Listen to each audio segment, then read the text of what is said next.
Bon, je vais être honnête, ça faisait longtemps qu'on n'avait pas eu un Grand Prix où on a eu autant de suspense. Bon oui, à la fin c'est quand même Max Verstappen qui gagne, mais on le savait pas au bout de 10 tours. Il a fallu attendre un petit peu plus, ce qui est pas tout à fait mauvais quoi.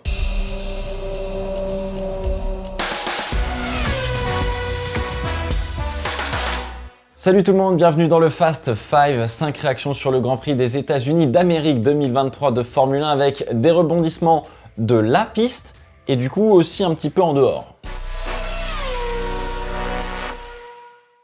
La première réaction concerne les Aston Martin et plus particulièrement Lance Stroll. Ça fait maintenant depuis à peu près, on va dire la mi-saison, si c'est pas un peu avant, que Aston Martin perd du terrain continuellement. L'écurie le reconnaît, ils ont fait de mauvais choix de développement, les améliorations qu'ils ont apportées tout au long de cette saison n'ont pas forcément fonctionné, bref, les podiums d'Alonso de début de saison là, c'est assez loin. Alors c'est tellement loin que Alonso a demandé à reprendre la voiture du Qatar tellement les améliorations qu'ils ont apportées à Austin ne fonctionnaient pas ou en tout cas ne lui plaisaient pas tout simplement. Chez Stroll, on a voulu quand même garder la configuration évoluée, mais on a aussi du coup changé les réglages. Et c'est justement ce dernier point qui a l'air de poser plutôt un problème. Les améliorations finalement fonctionnent assez correctement, ce qui est attendu. Mais c'est en fait le réglage qui a donné l'impression d'un échec. Du coup, pour la course, ça s'est lancé conformément au règlement depuis les stands, puisque ils ont pas mal touché à la voiture, ils ont fait tous les réglages qu'il fallait et les deux pilotes étaient plutôt satisfaits. Donc les deux Aston, et pas juste Alonso, oui, sont bien remontés petit à petit au prix de beaux dépassements en piste, en allongeant leur premier relais par rapport aux autres écuries qui sont du coup toutes couvertes une fois que Guan Yu Zhou avait donné le coup d'envoi des premiers arrêts au stand. En hard pour Stroll sur le premier relais pour faire deux relais en médium après qui ont pris un petit peu plus de performance avec une voiture qui était un petit peu plus légère.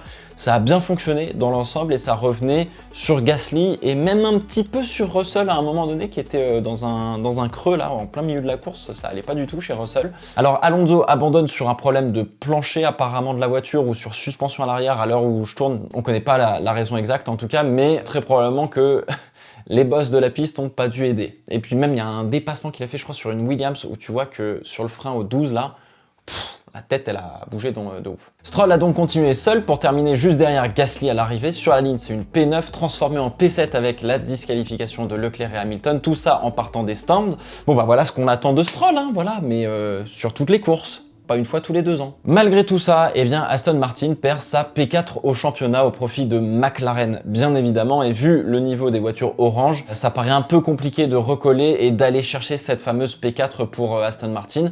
Il reste 4 Grands Prix, c'est pas encore fini, mais ça pue pour Aston Martin. Après, P4 au championnat, vu ce qu'ils avaient l'année dernière, c'est quand même pas mal.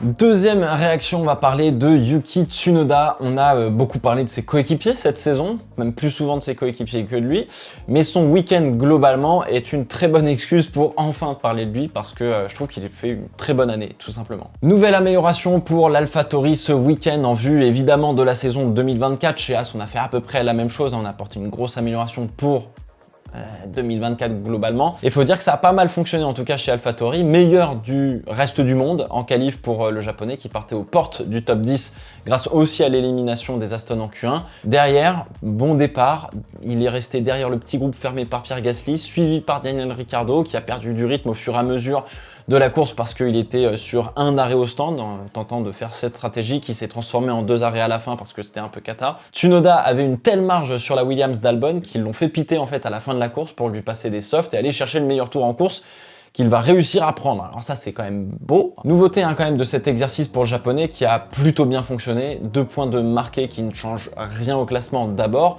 Puis 5 points finalement avec les disqualifications, donc là ça a marqué gros point pour AlphaTauri. Alors oui, sur 1 ou 2 Grands Prix, peut-être qu'il est un petit peu en dessous de Liam Lawson par exemple, mais sur la saison, cette année, je l'ai trouvé hyper impressionnant et c'est lui qui a pris le lead de l'équipe.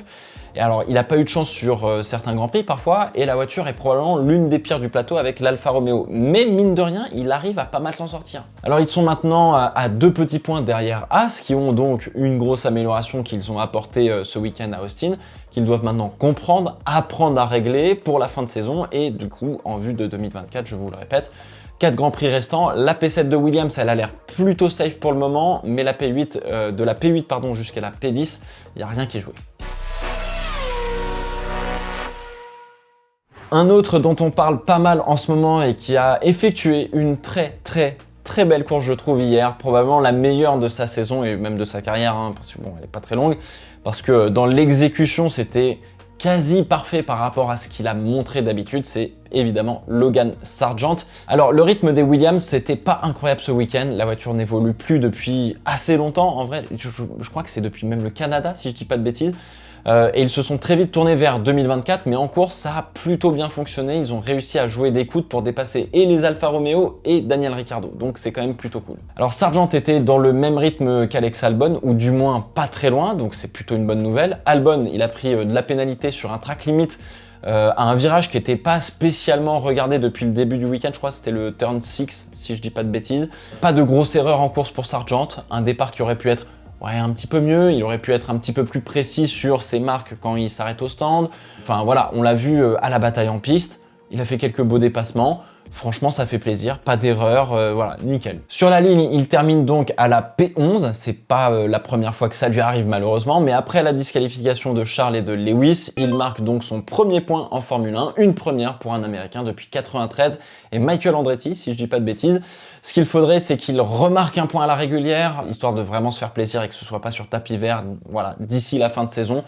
Ça serait vraiment top pour lui. Alors restera pas, James Valves le soutient à 100%, mais comme on en parlait dans la vidéo de Lance Stroll, Sargent est pas mauvais, mais est-ce qu'il est suffisamment bon pour la Formule 1? C'est une vraie question, et surtout quand sur le marché, on pourrait voir arriver un Sergio Pérez par exemple pour 2024. Hein.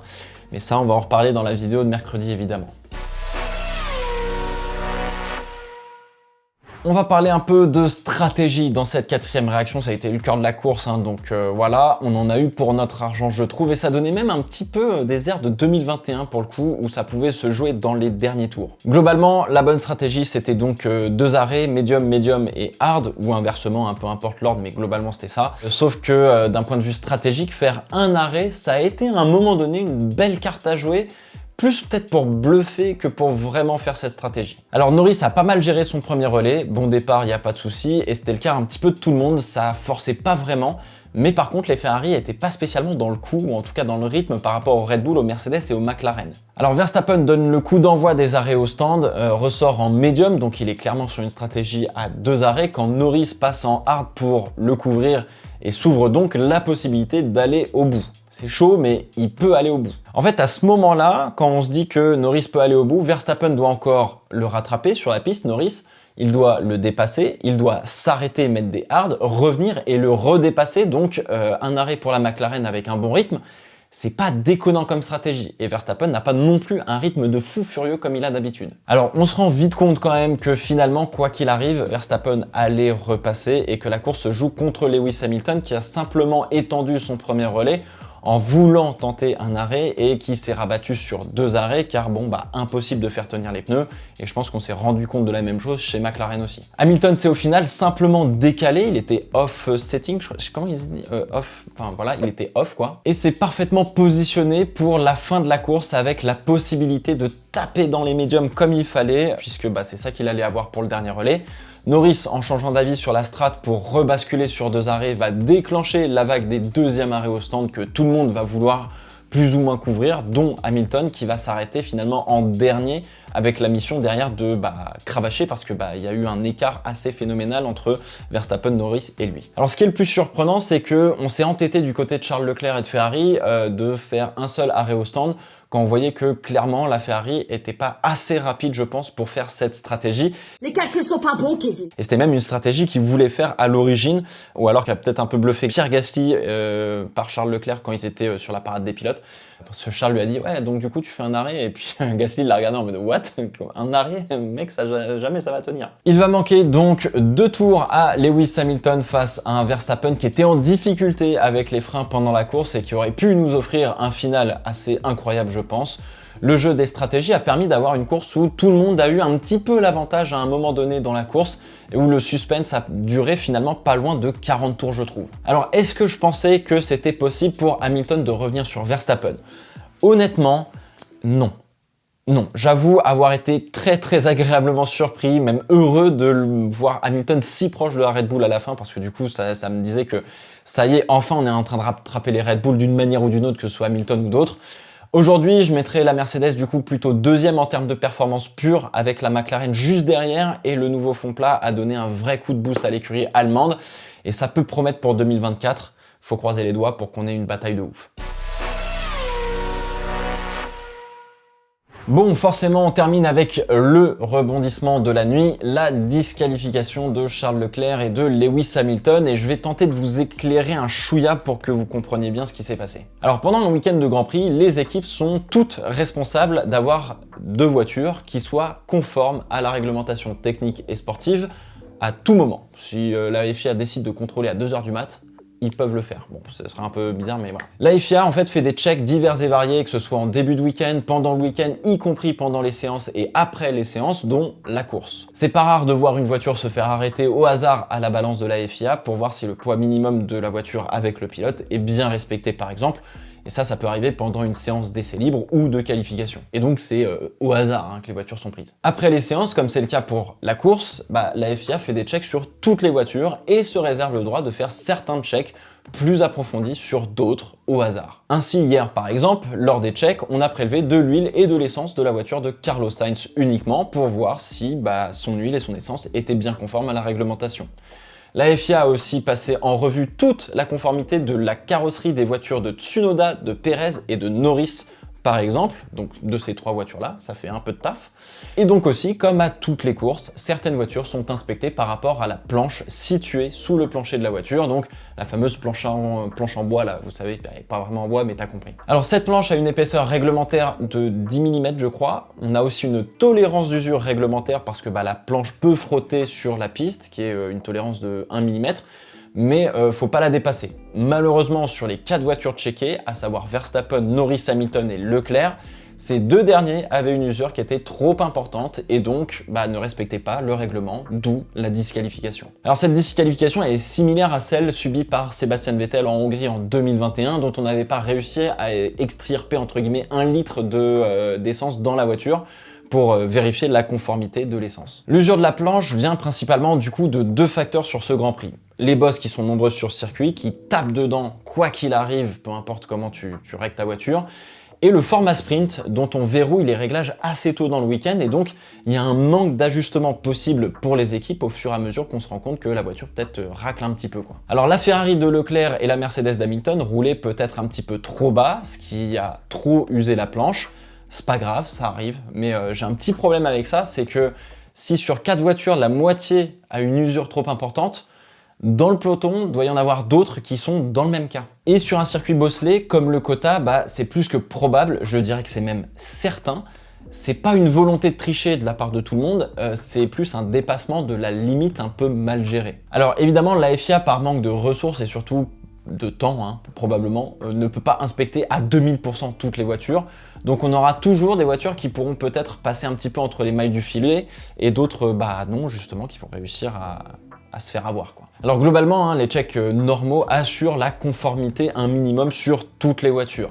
Les autres checks permettent de tenir tout le monde un petit peu au garde à vous au cas où, parce que ça peut tomber à tout moment sur n'importe qui. Donc non, Mercedes n'a pas triché sur son fond plat, Leclerc non plus, c'est juste une usure trop importante par réglage et on passe à autre chose.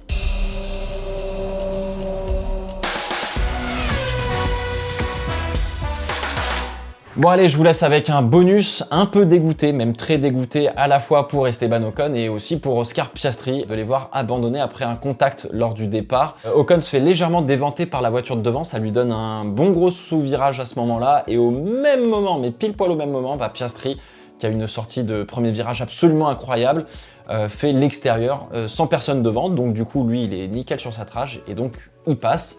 C'est une rencontre qui est malheureuse, c'est un incident de course comme il y en a plein, c'est vraiment dommage parce que Piastri était bien parti, Ocon aussi, et les deux en fait peuvent rien faire, ni Piastri ni Ocon, même si Ocon il lâche un petit peu pour tenter de reprendre du grip, etc. En fait, Piastri il arrive tellement d'un coup sec que boum quoi. Voilà, c'est la fin de ce Fast 5, j'espère qu'il vous a plu, n'hésitez pas à me donner vos réactions dans les commentaires, on se retrouve la semaine prochaine évidemment pour le Fast 5 du Grand Prix du Mexique. En attendant, mercredi, on fait le point sur un Mexicain, Sergio Pérez. Il y a pas mal de choses à dire. D'ici là, portez-vous bien. Ciao, ciao.